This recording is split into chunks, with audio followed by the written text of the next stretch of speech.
Bagaimana kabarnya? Saya berharap keadaan saudara sekalian dalam keadaan sehat dan senantiasa disertai oleh Tuhan kita, Yesus Kristus. Pada hari ini kita masih masuk dalam sermon series yang berjudul Teguh Berakar Bertumbuh dan Berbuah. Kita percaya bahwa setiap firman Tuhan yang kita dengar, baca, dan renungkan tidak berakhir hanya sebagai sesuatu yang kita ketahui. Tetapi firman Tuhan itu kita rindu untuk berakar, bertumbuh, dan berbuah di dalam kehidupan kita maupun orang lain untuk kemuliaan Tuhan. Dan topik yang akan kita bahas pada hari ini adalah I am the bread of life. Akulah roti hidup. Di balik setiap tindakan yang kita lakukan, ada motif yang mendasari tindakan tersebut. Misalnya dalam kita memilih baju, ada berbagai alasan kenapa kita memilih memakai baju tersebut. Begitu pula datang ke ibadah, kenapa lebih pengen datang ibadah malam daripada ibadah pagi. Ada motif di balik hal tersebut. Apalagi hal-hal yang membutuhkan pemikiran yang matang, seperti mau kuliah di mana, mau mengambil jurusan apa, mengapa mau menikah, bekerja di mana, dan lain-lain. Kita pasti memiliki alasan ketika kita mengambil keputusan atas hal-hal tersebut. Motif yang menggerakkan kita untuk mengambil sebuah keputusan itu sebenarnya dipengaruhi oleh kebutuhan-kebutuhan mendasar di dalam diri kita.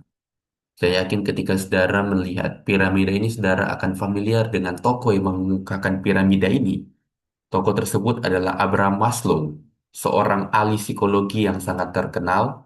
Dia pernah menjabarkan di dalam teorinya yang dikenal dengan nama teori hierarki kebutuhan Maslow akan apa saja yang menjadi kebutuhan dasar dari manusia pada umumnya. Ada 5 tingkatan yang dibagi oleh Maslow terkait dengan kebutuhan manusia, yaitu fisiologis, rasa aman, sosial, penghargaan, dan aktualisasi diri. Dan di dalam teorinya, Maslow menyebutkan bahwa kebutuhan menjadi alasan terbentuknya motivasi pada diri seseorang untuk melakukan tindakan yang dapat menopang orang tersebut untuk memenuhi kebutuhan mereka. Dan kebutuhan fisiologis yang paling bawah adalah tingkat pertama dan paling dasar dari kebutuhan manusia, yang terdiri dari makanan, air, udara, tempat tinggal, pakaian, serta kebutuhan dasar lainnya. Ketika hal itu tidak tercapai, maka tingkatan lainnya tidak akan tercapai. Namun pertanyaannya adalah, apakah ketika kita berhasil memenuhi semua kebutuhan itu seperti yang disampaikan oleh Maslow, maka kita akan merasa puas? Apakah ketika semua kebutuhan itu, makan, minum, memiliki tempat tinggal terpenuhi, maka kita akan merasa puas? Sebenarnya ada satu kebutuhan tertinggi yang dibutuhkan oleh manusia, yaitu kebutuhan spiritual. Dan bagi setiap kita, kebutuhan itu hanya dapat kita temukan di dalam pribadi Yesus. Namun meskipun kita sudah mengetahui jawabannya dengan tepat, terkadang di dalam kita mengaplikasikan kebenaran itu, kita dapat meleset dari yang Tuhan kehendaki. Kita mengetahui bahwa penyebab kita melupakan atau mengabaikan kebutuhan spiritual ini adalah karena dosa. Dosa menggeser, dosa membuat kita lupa, dosa membuat kita tidak peduli dengan kebutuhan mendasar ini. Hati kita yang telah tercemar akibat dosa seringkali menghasilkan motivasi hati yang keliru.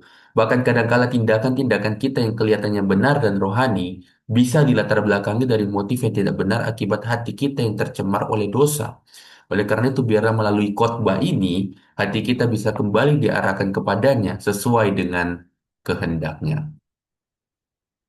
Saya mengajak kita untuk membuka teks kita hari ini yang terambil di dalam Yohanes pasal 6 ayat 57 sampai dengan ayat yang ke-69. Bunyi firman Tuhan demikian. Sama seperti Bapa yang hidup mengutus aku, dan aku hidup oleh Bapa.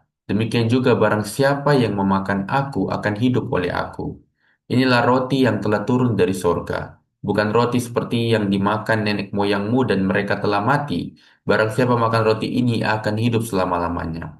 Semuanya ini dikatakan Yesus di Kapernaum ketika ia mengajar di rumah ibadat. Sesudah mendengar semuanya itu, banyak dari murid-murid Yesus yang berkata, "Perkataan ini keras, siapakah yang sanggup mendengarkannya?"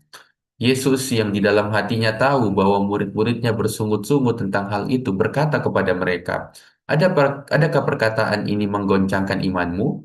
Dan bagaimanakah Jikalau kamu melihat anak manusia naik ke tempat di mana ia sebelumnya berada, rohlah yang memberi hidup, daging sama sekali tidak berguna. Perkataan-perkataan yang kukatakan kepadamu adalah roh dan hidup. Tetapi di antaramu ada yang tidak percaya, sebab Yesus tahu dari semula siapa yang tidak percaya dan siapa yang akan menyerahkan dia. Lalu ia berkata, sebab itu telah kukatakan kepadamu, tidak ada seorang pun dapat datang kepadaku, kalau Bapa tidak mengaruniakannya kepadanya. Mulai dari waktu itu, banyak murid-muridnya mengundurkan diri dan tidak lagi mengikuti dia. Maka kata Yesus kepada kedua belas muridnya, apakah kamu tidak mau pergi juga? Jawab Simon Petrus kepadanya, Tuhan, kepada siapakah kami akan pergi? Perkataanmu adalah perkataan hidup yang kekal, dan kami telah percaya dan tahu bahwa Engkau adalah yang kudus dari Allah. Melalui pasal yang kita baca, khususnya kalau kita melihat dari keseluruhan konteks dari pasal 6, kita akan menemukan ada orang banyak berbondong-bondong yang dikatakan mengikut Yesus. Ini adalah sebuah tindakan yang baik. Dan kemudian di bagian ini pun kita melihat Yesus berkata kepada orang banyak yang mengikut dia pada waktu itu, bahwa dialah sang roti hidup. Dan perkataan Yesus Yesus itu justru membuat mereka terkejut dan menunjukkan siapa mereka dan apa motif mereka di dalam mengikut Yesus.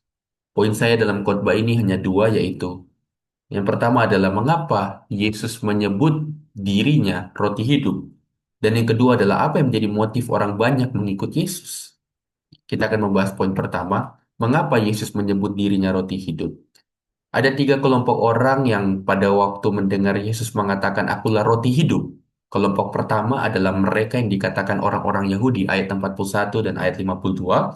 Kelompok kedua adalah mereka yang disebut dengan murid-murid ayat 60.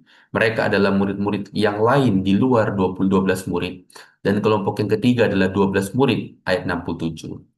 Nah, mungkin kita bertanya mengapa Yesus menggunakan kata roti? Mengapa bukan yang lain? Kenapa harus roti?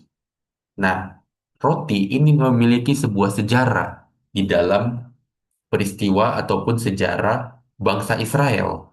Bangsa Israel pada zaman dulu kita tahu setelah mereka dibebaskan dari tanah Mesir, mereka sempat makan roti dari langit atau dikenal juga dengan mana. Dan roti bagi masyarakat Israel ini merupakan makanan pokok. Ini merupakan makanan mendasar. Roti biasa dimakan dengan ikan maupun dengan lauk yang lain. Jadi ini adalah makanan yang mendasar, makanan sehari-hari. Jadi tanpa Yesus, tidak mungkin seseorang bisa memiliki kehidupan yang hidup karena Yesus adalah kebutuhan mendasar. Seperti di awal saya sudah jelaskan bahwa kita semua tanpa terkecuali terkena imbas dari dosa yang menyebabkan kita mati secara rohani dan cenderung tidak mencari Allah. Oleh karena itu hanya Kristus yang dapat menghidupkan kematian rohani di dalam diri kita. Tanpa Yesus, kita tidak akan pernah hidup secara rohani. Kehidupan hanya akan terjadi jikalau Kristus ada di dalam diri kita. Poin yang kedua adalah, apa yang menjadi motif orang banyak mengikut Yesus? Mungkin kita bertanya, apa yang menjadi motif orang banyak mengikut Yesus? Setelah Yesus menyatakan siapa dirinya, hal itu menimbulkan reaksi dari para pendengarnya. Dan akhirnya menelanjangi motif mereka yang sesungguhnya di dalam mengikut Yesus. Kalau kita menelusuri kisah ini dari ayat yang pertama, kita akan menemukan ada beberapa motif mereka mengikut Yesus. Motif tersebut antara lain yang pertama adalah motif karena mujizat. Dengan jelas beberapa orang itu mengikuti Yesus karena mereka telah melihat mujizat-mujizat penyembuhan yang dilakukan dan mereka ingin sembuh. Jadi mereka datang dan mengikuti Yesus. Kita tahu kalau kita datang kepada Yesus semata-mata hanya untuk disembuhkan, maka sebenarnya kita salah fokus. Karena Yesus memberikan apa yang lebih daripada itu, yaitu keselamatan. Jadi fokus kita itu adalah kepada Tuhannya, karena Dia adalah Tuhan yang menciptakan kita, sehingga kita seharusnya datang kepadanya. Apalagi Dia adalah Tuhan yang sudah menyelamatkan, menebus, dan memanggil kita dari dosa kepada keselamatan. Maka kita tahu Dia layak untuk kita sembah, walaupun kita tidak sembuh. Motif yang kedua adalah politik. Kalau kita memperhatikan dalam orang-orang yang datang kepada Yesus sebenarnya ada di antara mereka adalah orang-orang yang mau memaksa Yesus untuk menjadi raja atas mereka karena pada waktu itu mereka berada di bawah penjajahan bangsa Romawi. Mereka berpikir kalau Yesus menjadi raja atas mereka, maka mereka akan terbebas dari penjajahan Romawi. Jadi mereka melihat konsep mesianik, konsep mesianik politis, di mana Yesus dianggap sebagai Mesias yang akan membebaskan mereka dari cengkraman Romawi.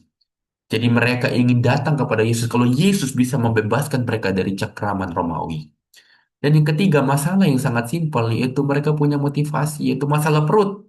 Di mana mereka, di antara mereka sudah ada yang melihat bagaimana Yesus memberi makan ribuan orang, membuat orang-orang itu menjadi kenyang, tetapi mereka juga masih ingin untuk mendapatkan kenikmatan itu. Mereka ingin untuk makan, mereka ingin memuaskan tubuh jasmani mereka, sehingga mereka ingin mengikuti Yesus untuk makan, bukan untuk betul-betul mengenal siapa Dia. Melalui dua poin yang sudah saya seberangkan kepada saudara, baik melalui pertanyaan pertama dan pertanyaan kedua, kita bisa melihat bahwa hanya Yesus yang dapat memenuhi kebutuhan spiritual yang merupakan kebutuhan mendasar kita.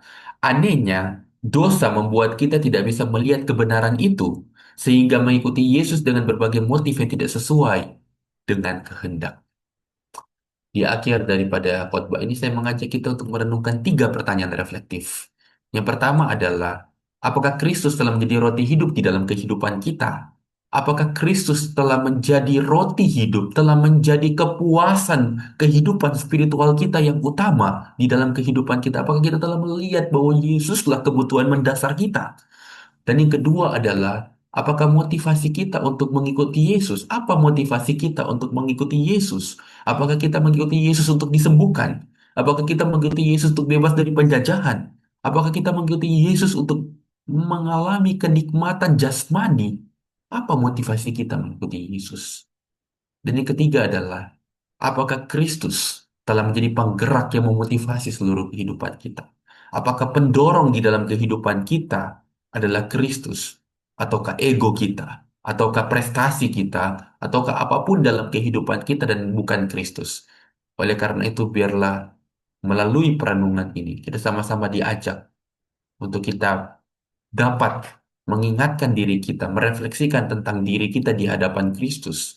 Dan kiranya renungan ini juga, khotbah ini menolong kita semua untuk bagaimana kita bisa menghidupi sesuai dengan apa yang Tuhan kehendaki. Soli Deo Gloria. Amin.